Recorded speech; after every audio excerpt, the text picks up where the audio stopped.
My hero project, I decided to research Buddy the Elf from the 2003 hit movie Elf. In this project, I was able to explore Buddy the Elf's multifaceted symbolism and various archetypes, and ultimately, the hidden curriculum being communicated by producer Jon Favreau. The first question I had to ask was, who is Buddy? What is Buddy the Elf about? The general storyline of the movie involves the main protagonist, Buddy, who is raised in the North Pole by elves, embarks on the journey up to the great city of New York to find his biological father. As for Buddy's physical characteristics, he stands at around 6'3", which is well over double the average elf height. He wears a standard elf uniform with a green coat, yellow tights, curled boots, and a green cone hat. He's also Caucasian with curly brown hair and blue eyes.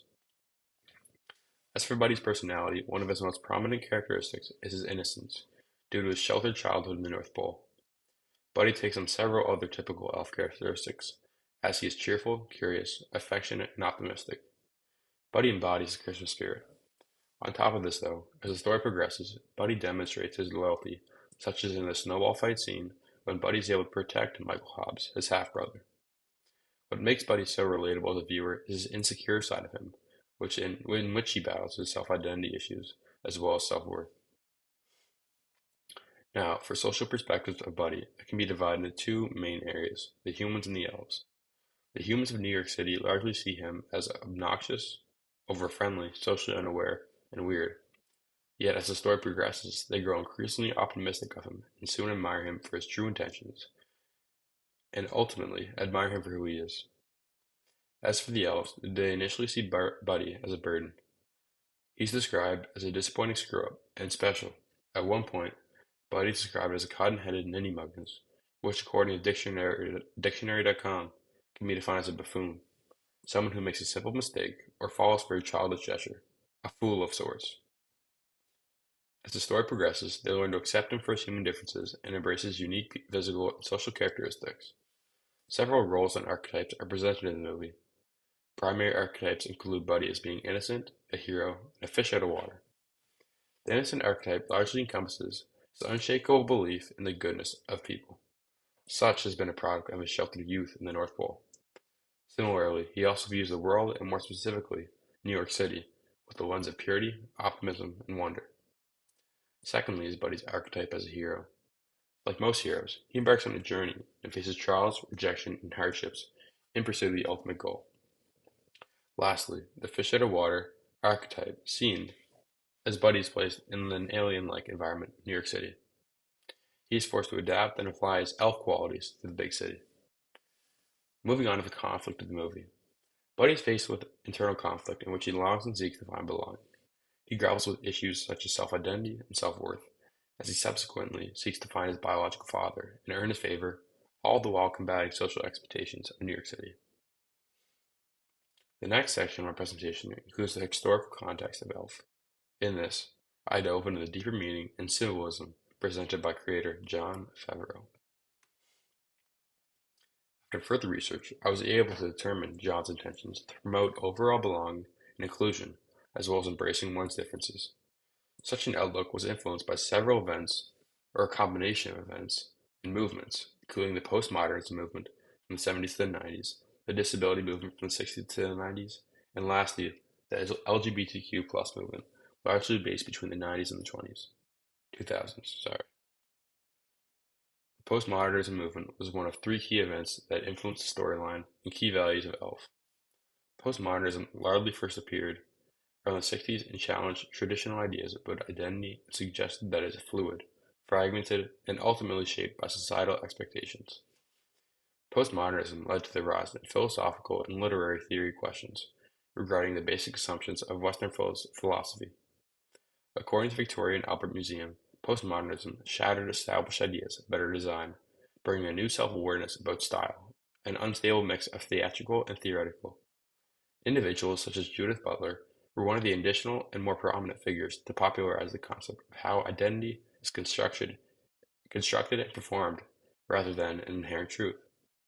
Her book, Gender Trouble, released in 1990, argues that identity is performative, similar to how Buddy's elf-like behavior in the human world was a performance, based on how he was raised, and not necessarily how he truly is. You may be wondering, does this mean Buddy is a postmodernist?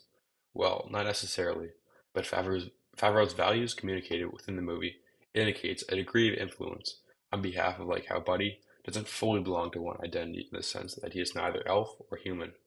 This reflects the postmodernism, fluid self-identity. The second historical event we see influence Favreau is the disability rights movement, which was most prominent from the 70s to the 90s. This was a change in society's view of people with disabilities, emphasizing their capabilities and advocating for inclusion. The movement sought to eradicate the pessimistic narrative and embrace those with disabilities as they are. The Americans with Disabilities Act was passed in 1990 and, as written by the U.S. Department of Labor, prohibited discrimination against people with disabilities in several areas, including employment, transportation, public accommodations, communications, and access to state, local government programs and services. Now, you may be wondering, is Buddy the Elf disabled?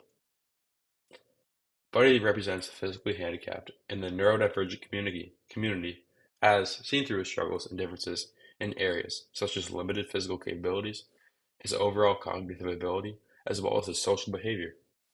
For his physical capabilities, it is noted early on in the movie that his larger hands hinder him from crafting more intricate toys and gadgets.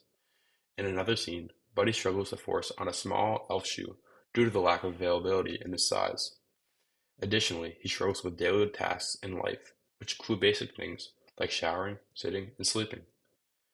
The equipment pertaining to each of these are all encompass a physical environment not designed for his predisposed physical attributes. Buddy's cognitive ability, on the other hand, is also displayed and shunned at several points in the film. The first indication we see of a cognitive difference in Buddy's rate of toy production is in his rate of toy production, in which he produces 10% the amount of Etch-a-Sketches as the rest of the elves. In this event specifically, he's referred to as especially talented, referring to the wiring of his brain as being set apart from the rest. Furthermore, he's described as a cotton-headed ninnymuggins, in which, based on the reactions of the surrounding elves and surrounding environment, it appears to be somewhat of a slur in the North Pole. The last indication of Buddy's social behavior, we now are able to see Buddy's poor comprehension of social cues and many of his interactions among citizens of New York City, but most prominently, his interactions with his biological father, Walter Hobbs. His repetitive nature is also seen in scenes, such as the revolving door when he continuously spins and is entertained from the unique stimulation. This is also seen as he recites his iconic Christmas quote, "The best way to spread Christmas cheer is Christmas cheer is singing loud for all to hear." Lastly, Favreau indicates the presence of neural diversions in Buddy's intense interests and obsessions, including Christmas decorating, building toys, snowball fights, and every last detail of New York City. Due to all of these characteristics, Buddy's unable to fully fit into the elf world or human society. Such is a metaphor to the challenges faced by people with disabilities, both cognitive and physical. In both worlds, Buddy is misunderstood or seen as different, but his eventual acceptance by those around him reflects the disability movement's emphasis on inclusivity and the value of every individual, regardless of their differences. The third historical event influencing the creation of ELF was the LGBTQ plus movement. Similar to the previous historical movements, the LGBTQ plus movement emphasizes the importance of embracing one's true self, despite social pressures. Several months before ELF premiered, Lawrence v. Texas Act was passed, and it was made illegal for states to ban consensual activity of the same sex. This marked a major advance for LGBTQ plus rights, affirming the right to be oneself and live free from discrimination. But again, how is this related to Buddy? Is he part of LGBTQ? Well, Buddy is able to sympathize with members of LGBTQ, but does not necessarily make him gay. These people of LGBTQ are also suffering with self-identity acceptance, or are struggling with self-identity acceptance, and are made to sympathize with them. The movie depicts Buddy's journey of self-acceptance and ultimately societal acceptance. As you can see, Buddy's experiences echo important themes and values influenced by LGBTQ plus movement, the disability rights movement, and the postmodernism movement. His journey towards acceptance and celebration of his differences serves as a reflection of his broader society conversations about identity, belonging, and inclusivity. The producer of the movie, Elf, is actor and producer Jon Favreau. Jon Favreau was born October 16th, 1966 in New York City. He grew up in a diverse neighborhood located in the Bronx. As a child, his father happened to be a special education teacher, which aligns with the influence on Buddy the Elf as a representative of the disability community. He attended the Bishop Gurdon High School in New Hampshire and graduated with a degree in theater from Albany University. During his time in college, he performed in various theaters, sparking his professional acting career. He gained fame for acting in Rudy in 1993. He also was a writer and star of Swingers. This was followed by his hit movie Elf in 2003, which opened up many doors for Favreau, as he wanted to play a major role in the Iron Man series and help produce a large number of Disney movies, including The Jungle Book, Lion King, and Mandalorian. Looking back at Favreau's childhood, it is noticeable the diverse community of which he grew up in, and his father as a special ed teacher, how it taught him to embrace differences and to encourage inclusivity.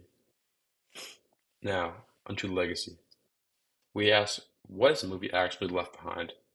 From here, we analyze societal aftermath. Since its release, society has largely moved in the direction of the conveyed values, as even in today's age we push for inclusion, equality, and a right to belong. It is often expressed in modern political world, specifically the US, the emphasis on togetherness and unity. Such a characteristic exemplified by none other than American character and hero, Buddy the Elf. As a whole, I do agree with the key values being presented throughout the Elf. The idea of inclusion and belonging have never been more important in our society, especially if we are trying to achieve the fairy tale ending, seen in the closing scene of the movie where we can have true unity and togetherness as a nation. Regardless of background, sexuality, and cognitive ability, everyone has the right to be loved and have a sense of belonging. So, as I conclude, Favreau's key values are revealed through this Elf as he reflects on past societal struggles in regards to the postmodernist disability and LGBTQ plus movement. As seen through Buddy the Elf, Favreau sought to promote the embracing of differences as well as a strive for acceptance among one another and the celebration of what makes us each unique. Thank you for listening, Mr. Allen. Hope you enjoyed.